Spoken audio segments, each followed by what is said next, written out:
نفیس اضلاع میں موجود ہی نہیں ہے پانی کا، اور اسی پر پوری کاشت اور لائیو اسٹاک، مویشیوں کا اور انسانوں کا سب کا انحصار ہے۔ تو ایسی صورتحال میں اگر یہ ٹیوب ویل محض 3 گھنٹے چلیں گے تو کیسے فصل تیار ہوگی، اور کس طریقے سے یہ زمینیں جو ہیں اس طرح لہلہائیں گی کہ جو لہلہانی چاہیے، جس پر یہاں کی معیشت کا انحصار ہے۔ خود یہاں سے بہت سارے فروٹس ایکسپورٹ بھی ہوتے ہیں اور پورے پاکستان کی ضرورت بھی پوری کرتے ہیں۔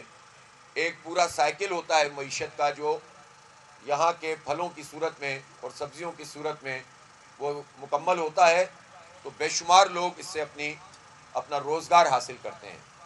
اس لیے ہمارا یہ مطالبہ ہے جماعت اسلامی کا کہ فوری طور پر یہ جو بجلی کی لوڈ شیڈنگ ہے اس کا سلسلہ ختم ہونا چاہیے، اور یہ صرف 3 گھنٹے بجلی فراہم کرنے کا کوئی مطلب نہیں ہے سوائے اس کے کہ آپ پوری فصل کو تباہ کرنے کے لیے اقدامات کر رہے ہیں۔ میں اس موقع پر وفاقی حکومت سے تو یہ مطالبہ کرتا ہوں کہ چونکہ بجلی کا سبجیکٹ وفاق کا سبجیکٹ ہے تو یہ مسئلہ حل ہونا چاہیے، لیکن مجھے یہ بات سمجھ میں نہیں آئی کہ وزیر اعلیٰ صاحب آپ کے وکیل کیوں بنے ہیں؟ وزیر اعلیٰ صاحب تو خود جج ہیں، ان کی حکومت تو وفاق میں بھی ہے، صوبے میں بھی ہے، صدر بھی ان کے ہیں۔ جن جماعتوں کی حکومت بلوچستان میں، انہی جماعتوں کی حکومت وفاق میں ہے، تو انہیں جج کی کرسی پر بیٹھ کر اپنے آپ کو وکیل نہیں کہنا چاہیے، بلکہ فیصلہ کرنا چاہیے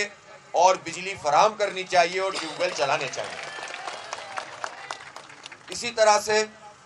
بے شمار مسائل کا اس وقت شکار بلوچستان ہے۔ کل میں نے اس کا تذکرہ کیا ہے کہ یہاں لاپتہ افراد کا مسئلہ بہت سنگین نوعیت اختیار کر گیا ہے۔ یہاں بجلی کا بحران ہے، یہاں گیس کا بحران ہے۔ جہاں سے گیس ملنا شروع ہوئی پاکستان کو، اس جگہ پر گیس لوگوں کو دستیاب نہیں ہوتی ہے۔ ظاہر ہے کہ اس میں یہ کہہ کر جان نہیں چھڑائی جا سکتی کہ ہم اتنا بڑا انفراسٹرکچر نہیں بنا سکتے، آبادی زیادہ ہے، پھیلی ہوئی ہے۔ اب تک تو یہ کام ہو جانا چاہیے تھا، اور نہیں بھی ہے تو اس کی بے شمار ٹیکنیکل طریقے ہیں کہ کس طرح سے آپ ایل این جی کے پلانٹس لگا کر ورچوئل پائپ لائن سے یہ کام کر سکتے ہیں، لیکن یہ کام نہیں کیا جاتا جبکہ رپورٹ ساری کی ساری موجود ہیں۔ اسی طرح سولر پینلز،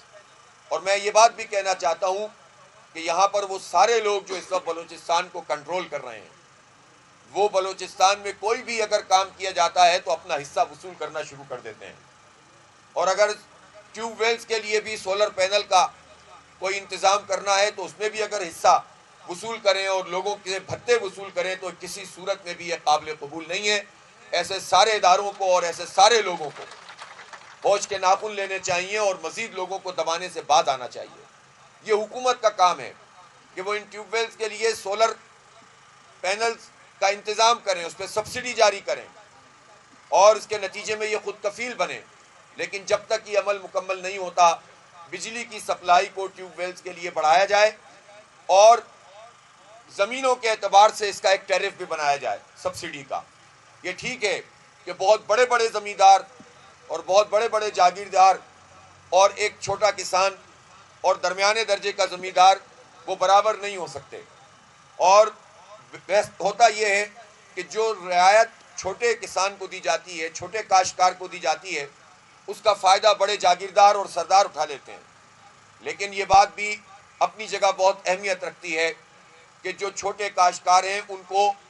بڑی سبسڈی ملنی چاہیے، بڑی مراعات ملنی چاہیے، اور ان کو زیادہ بہتر طریقے سے سہولتیں فراہم کرنی چاہیے، اور بڑے جاگیرداروں سے بھی نیگوشیٹ کرنا چاہیے، اور اس کے نتیجے میں فصل کے اوپر کوئی حرف نہیں آنا چاہیے۔ اسی طرح بلوچستان میں گندم بھی بہت ساری جگہوں پر ہے، اور گندم کے جو ریٹ مقرر کیے گئے ہیں، اور یہ مسئلہ تو اس وقت پورے پاکستان کا مسئلہ بن چکا ہے، حکومت نے جو ریٹ متعین کیے ہیں اس کے بجائے جو درمیان میں مڈل مین ہوتے ہیں، آڑتی ہوتے ہیں، وہ بہت ہی کم نرخوں کے اوپر یہ گندم خرید لیتے ہیں، اور کسان بیچارہ ہولڈ نہیں کر سکتا، اور اس کے نتیجے میں یہ بحران پیدا ہوتا ہے۔ تو یہ تمام مسائل کو ایڈریس کرنا حکومت کی ذمہ داری ہے، اور آپ کے اس دھرنے کی جماعت اسلامی مکمل حمایت کرتی ہے، اور ہم انشاءاللہ بلوچستان میں بھی، اور آج میں اسلام آباد جا رہا ہوں اور وہاں بھی میڈیا سے میں بات کروں گا آپ کے حق کے لیے، اور آپ کی تمام تر ان مشکلات کو حل کرنے کے لیے جو بھی راستے ہو سکتے ہیں اس کے لیے میں ایک مرتبہ پھر آپ کی اس جد و جہد کو خراج تحسین پیش کرتا ہوں اور وفاقی اور صوبائی حکومت سے مطالبہ کرتا ہوں کہ فوری طور پر یہ مسئلہ حل کیا جائے اور بجلی کی بلا تعطل فراہمی کو یقینی بنایا جائے تاکہ ٹیوب ویل چلیں اور ہماری زمینیں آباد ہوں، ہماری معیشت آباد ہو۔ بہت شکریہ۔ تقریباً 34 اضلاع میں موجود ہی نہیں ہے